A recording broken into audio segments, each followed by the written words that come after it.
Hey everybody, again, Nate and Joe and Jarrett. Hi. SuperiorFandom.com. Find us at our website or on Facebook or on our YouTube channel, even though there's some issues with it. Issues. We got issues. We got issues. We're going to talk about some basketball, Joe. What do you think? We haven't... You never talk about basketball. What the fuck is your problem? I know. We haven't talked... I'm sorry, guys. We haven't talked much basketball. We've talked a little bit of NCAA, but not NBA. We're like quarter of the way through the fucking season, for God's sake. Okay. Well, let's... I mean, there was a big trade. Yesterday, today? Yeah, yesterday, exactly. 7-player trade. Seven players. That's half a roster. Yeah. From big part, Toronto Raptors, and the biggest name in the trade, obviously, is, Rudy Gay, who was supposed to be a stud coming out of college, playing in the NBA. And was, but apparently nobody wants him on their squad. This is the second time in 12 months the dude's been dealt. Either he's a complete prick to work with, or he's just not getting it done. I mean, he's got some, I don't know if it's him not being happy, but he's only shooting 38.8% from the field this year. And he's only taking 18.6 shots a game. I mean, it's absurd. He's going to the Sacktown Queens. Who knows if he can actually turn that 5-win team around? They might be able to get it done with Rudy Gay, who apparently doesn't work well with others. I don't know, Joe. What are your thoughts on that? First of all, fuck you with your homophobic slurs and talking shit about probably the coolest hometown there ever could be. Your nickname is Sacktown. Kings all day, forever purple, and we have the coolest mayor in NBA history, so what the fuck are you gonna do? He dunked on the dream. KJ dunked on the dream. Get off of me. Sacktown. That's all I have to say. Sacktown. I don't know. But whatever. Bullshit aside, just kidding. Seriously. This trade could be awesome. It could not be. It's really risky for the Kings. I think insider information, the GM for the Kings used to be the boss of the new GM in Toronto. So I think he was doing a favor letting the guy from Toronto pawn Rudy Gay off him and take the $19.7 million option for next year. That being said, I think it's good as a Kings fan to see ownership taking the risk to build a team again. Now that the Maloofs are out of town and it seems like the team is staying. I get that. Right. I think the issue with the trade is this. With guys like DeMarcus Cousins and Isaiah Thomas, it might be kind of hard to have another liability. How should we say? Another liability in a player like that. There's also not... You're picking up a chunk of change. You still owed $17 million, I believe. I mean, it's crazy. Yeah, it's risky. I think I'm okay with it, as I said, because it's showing the team, it's showing the city that they're going to try to win. And when you're a perennial 55-loss team, you gotta do something. I think this is this ownership's group way of saying we're trying to win. And with Isaiah Thomas and Rudy Gay and DeMarcus and also Ben McLemore. Like, Ben McLemore can ball. The Sacramento Kings first-round draft pick, straight out of Kansas. Ben McLemore can play basketball. The guy's a 2-guard. He had a clutch 3 against Utah to put that game into overtime that the Kings actually won yesterday. They won a game? Hey, I know, right? Look at that. Fuck you, huh? and I mean, hey, they actually won tonight, too, without Rudy Gay. They beat the Dallas Mavericks, who just beat Portland, by 25 points. So, maybe things are going ahead. Okay. I know you get stuck on Sacktown, so we have to forever purple, man. I get it. Forever. We're not gonna talk basketball without talking about the Pacers and the Portland Trail Blazers. We'll start with the Pacers. The Pacers have just been out of their heads balling. I mean, it's a young team. They're doing everything right. I mean, they're just it's fun to watch. It's fun basketball. They're not dumping that team is never. It's never dumped their team. They've never tried for a fucking for a good draft or for a lottery pick. They built that team all out of the draft. Larry Bird, man. Larry Bird, I agree with you. These guys are fun to watch this year. They're fun to watch, and I'm saying it right now. They are taking out the Heat. The Heat are not getting back to the finals this year.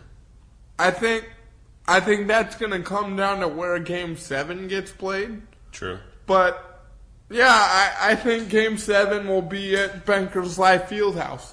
And I think as long as it's there, I put my money on the Pacers on that game. We'll have to hit up G's down the line and, get some analysis on that. But, my money's on the Pacers. The thing that I really like about the Pacers is when those guys play basketball, no matter the speed of the game, no matter what seems to be going on around them, at any given time, all 5 of those guys seem to have one thing to do. And they play very much within themselves and very unselfish on both the offensive and defensive end. And they just take care of their tasks. The other thing that I really like about the Pacers, and this shows up on the defensive end especially, is that team is mean. With guys like David West and Roy Hibbert. I was going to say Roy Hibbert. Roy Hibbert, you're not... And also Born Ready. Like, shout out Deshaun Stevenson, actually. Like, you're not going to get in the lane with those guys. And Paul George... I think Hibbert leads the league in block shots, for God's sake. That wouldn't surprise me. That guy's one tough son of a bitch, and I would not want to fight him, in a bar after a game one night. That's just not a guy you want to piss off. And with a young star, a young emerging star in Paul George, it's great protection to have like guys like that around him, because you're not gonna fuck with Paul George if Roy Hibbert and David West and Born Ready are right behind you. And here's one quick thing, and then I'll let you go on the Pacers. Here's the thing about Deshaun Stevenson that nobody realizes. He is the only player in the NBA this year with 2 triple-doubles. Wow, I did not know that. There you go. What's next? Well, on the other side of, the continent, we're going to talk about the Portland Trail Blazers. They beat the Pacers. I know they did. That was a crazy-ass game. They are also a young team that are balling out of their skulls, and no one's really talking about them. Everyone's still talking about, especially in the West. I mean, everyone talks about your powerhouse. Somehow the Lakers still get talked about, and Kobe. Exactly. Is Kobe coming back? I mean, Kobe steals news somehow from ridiculously good teams. The Clippers, I love, but the Clippers, they don't have, something's going on with them, and that I don't think they have what it's going to take to actually get them to that next level. But the Portland Trail Blazers, man, they're for real. Aldridge that guy's a nutcase. He's a nutcase. He's so good. Yeah, Portland is awesome. My favorite part about Portland is Damian Lillard. Okay? Here's the thing about Damian Lillard. He's the next great point guard out of Oakland. And that motherfucker brings a little bit of Oakland with him every time that he plays. And that's a good thing. When you look back at Jason Kidd and Gary Payton and the guys that come out of Northern California, you need that edge. And when you're trying to make a run in the West and take it not from teams like the Clippers, but when you're trying to take the West from people like the Spurs and even Oklahoma City to this point, guys that have been there for a couple of years, you need to be a little bit angry. And what Damian Lillard does is, number one, he gets in the lane, he draws the double team. And then he's got great three-point shooters in Nick Batum and Wesley Matthews right there behind him. Do you realize that Wesley Matthews is shooting 49% from behind the arc? That's incredible. He is one of the best two guards in the league, and no one talks about him. And then you got LaMarcus Aldridge, who has just a crazy jump hook, who's averaging 23 points a game right now. Like that, I don't know how you stop that. Like he's way over 20 and 10. I think Portland is certainly a contender. The thing about Portland that I've noticed, and this is just an eye test, and this speaks to how good Indiana is you can't get Indiana out of what they're trying to do. No matter how good a team is, no matter what's going on around them, you're not going to get anybody. You're not going to get Indiana out of their set. With Portland, and this was evident in the Dallas game last night, you can pressure them. There's outside circumstances that can get Portland pushed out of what they're trying to do. And they're also a very middle-of-the-road defensive team. And over the last couple of years, and especially defensive teams wins championship. And I question if Portland is ready to take that next step at this point. I agree. All that being said, real quick though, shout out the Rose Garden. That's one of the toughest places to play in all basketball, and it's great to have Portland back. I'll give you that. We can't wrap up basketball without talking about the great one, old Black Mamba. Bean. The Black Mamba is back. Stealing the news again. Exactly. No matter what happens, he's going to steal. No matter how bad the Lakers are, or how average the Lakers are, rather, Kobe's going to steal the news. His return was, I think, kind of expected. Pretty lackluster. With 9 points, he had 8 boards. Almost that triple-double. 8 turnovers. But obviously, he's going to work and he's going to get back. My question is this. Is it good to bring him back? Why? He just signed this 2-year deal. I think, how much does he really do for this team? This team is actually playing surprisingly well this year, considering what everyone was expecting them to do. Everyone was expecting them to be the 5-win team in the West right now. Instead, your Sac Queens took that over.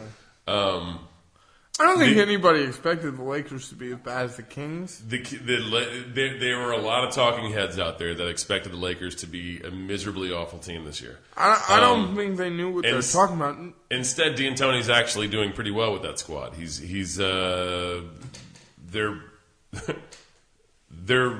running the court pretty well. They know what their mission is, and they're putting up points. And I don't know. I just don't think that Kobe fits. We'll have to see how he fits in with D'Antoni's system, because right now I don't know whether he's going to be a deterrent from that or whether he's going to add to it. 2 words, man. Steve Blake. The guy's Steve Blake's had like 5 double-doubles this year. No, he's a stud. I love Steve Blake. Last year he had 0 double-doubles. So Steve Blake runs that team and kind of turns a lackluster offense into something dynamic that can actually do something. So is Kobe going to come back and actually add to that or deter from that? I think it's hard to say you can ever have Kobe Bryant on a basketball No, I agree floor with you. and not make a team better. He's always the first pick in the playground. I agree with you. I agree with you. Now, where it gets tricky is a lot of the Lakers standout players that have made them, if you could call it overachieve, having a 500 record. A lot of those players that have made the Lakers season the moderate success that it is are players that have played the same position as Kobe does now. Xavier Henry did wonderful on the 2 guard. So did Johnson. So is Nick Young. And I think part of the problem is going to be finding those minutes.